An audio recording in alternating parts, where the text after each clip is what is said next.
The ANC says the issue of state-owned enterprises will top the agenda at this weekend's National Executive Committee meeting, and Lekgotla.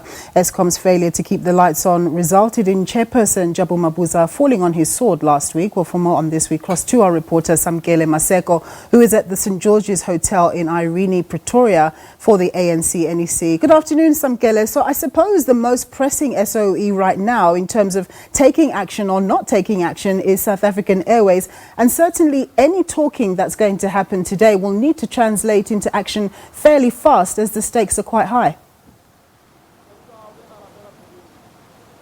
Indeed, the talking point for today's National Working Committee, which is currently taking place, and then later on at about 3 o'clock, 2 o'clock this afternoon, the ANC's National Executive Committee takes place.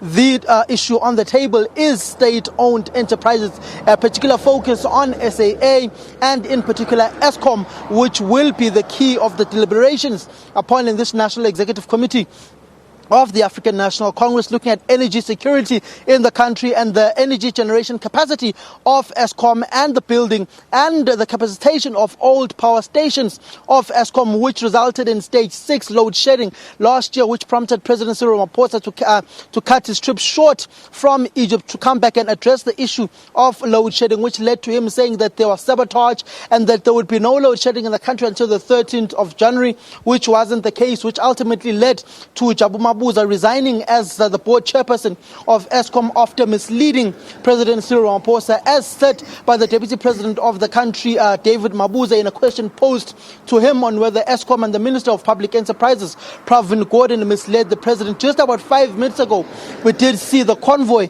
of President Cyril Ramaphosa going in towards the ANC's National Working Committee meeting, which will then, after that, the ANC NEC will take place. We do know that the knives are out for the Minister of Public Enterprises, Pravin Gordhan, for him to be sacked by President Cyril Ramaphosa. We saw the ANC Stalwarts 101 coming in defense of Minister Pravin Gordhan, saying that the attacks on Minister Pravin Gordhan are just a camouflage, but the total aim of the day and the real target is President Cyril Ramaphosa. Samkele, it's very interesting that there's this infighting between ANC members, and they're not united on how to deal with the Eskom issue. This issue about moving Eskom as a responsibility from the DPE to energy, is that something that you think is also going to be discussed? And what would the merit be in doing that? This is an old debate within the African National Congress, and an old debate on whether do we still really need the Department of Public Enterprises or not, or do we all the state-owned enterprises falling under DPE, do they just go back to their various respective or jurisdictive departments, such as Eskom falling under energy, such as SAA going back to transport? So these are the debates that are currently taking place. We do know that the Treasurer General of the ANC, Paul Mashatile, has come out and said that Eskom must go back to energy. We've heard the national chairperson of the ANC and Minister of Mineral Resources and Energy, Gwede Mantashe, weighing in also on the issue a few months ago, saying that perhaps Eskom should go back to the Department of Energy. We do know that he also sits in the now re-established war room of Eskom, which is chaired by the Deputy President, David Mabuza. We do know that Minister Mantashe has had a lot to say, particularly about the independent power producers, which fall under his desk, and Windows 6, which he had to sign, or was still applying his mind on whether to sign, also saying that Windows 5 has not yet come into the grid in providing electricity to the grid. The various people who've been given the various contracts for Windows 5 are still in the construction phases of renewable energy for independent power producers. So those are the debates that are currently raging. And we've also had the debate on President Cyril Ramaphosa's January 8 statement in Kimberley, saying that they're going to be exploring other ways of energy generation, such as gas, which has been advocated for adamantly by the Minister of Mineral Resources and Energy, Gwede Mantashe. So these are the various debates currently taking place, but most definitely, which will be the center stage of the debate, will be Eskom and the future of the Minister of Public Enterprises, Pravin Gordhan. He's been alleged to have interfered in a lot of work of the state-owned enterprises, particularly at SAA and at Eskom, which have basically accused him of interfering in the work of executives within the state-owned enterprises. We've seen the CEO of SAA, Vuyana Chanara, resigning within that particular state-owned enterprise. He had the backing of the various unions. They've also called for him to come back to SAA, particularly after that strike that crippled the balance sheet of SAA. They are now selling off some assets worth about 35 billion rands. I saw ANC NEC member Tony Yengeni asking on Twitter, what is SAA doing?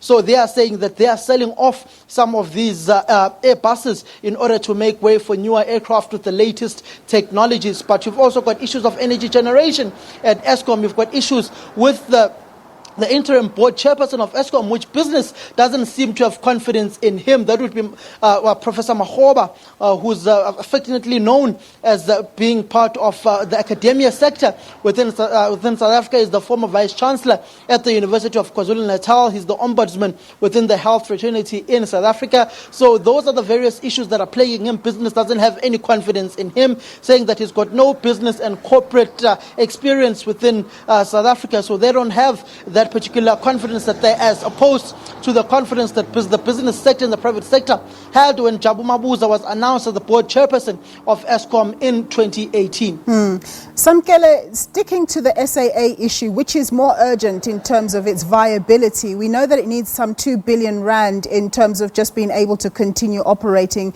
Yes, they're selling assets, but you can't sell assets like Airbuses overnight. So do you think the conversation about that 2 billion rand is going to be front and center as well, especially given the fact that the finance minister in the past has been very clear to say in his mind SAA should just be blown away, we don't need a national carrier?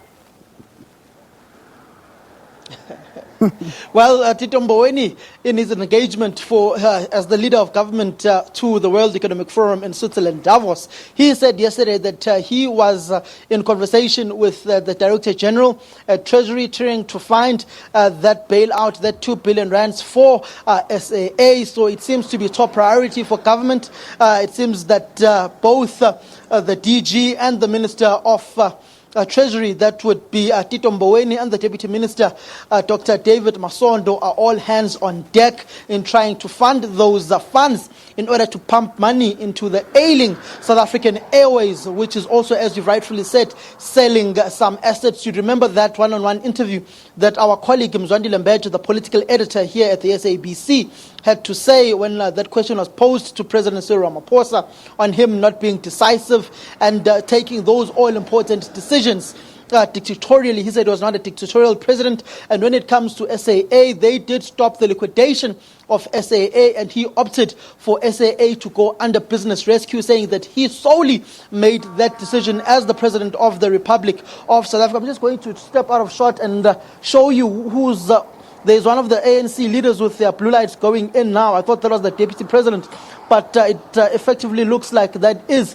the Speaker of the National Assembly, Thandi Modise, with that convoy, or it's the former Speaker, that would be Balega Mbete, going in, as they too have those perks of those particular blue lights. So it's one of those particular ANC female stalwarts, and one former Speaker of the National Assembly, and one Thandi Modise, the still incumbent Speaker of the National Assembly. But the issue of SAA and in fact all state-owned enterprises, including those that fall under the jurisdiction of Minister Fikile Mbalula, that would be the Passenger Rail Agency of South Africa, will be under scrutiny at this National Executive Committee of the African National Congress, but in particular the national carrier SAA and the energy company Eskom will take precedence in the deliberations that will be taking place here today until tomorrow afternoon, when about 4 o'clock or 3 o'clock, then the ANC Lekgotla will kick in with all their government deployees, premiers and mayors of various metro municipalities will be coming in to get a direction of what they should be implementing in government from the National Executive Committee of the African National Congress. Samkele, thank you very much for that thorough overview, my colleague there, Samkele Maseko.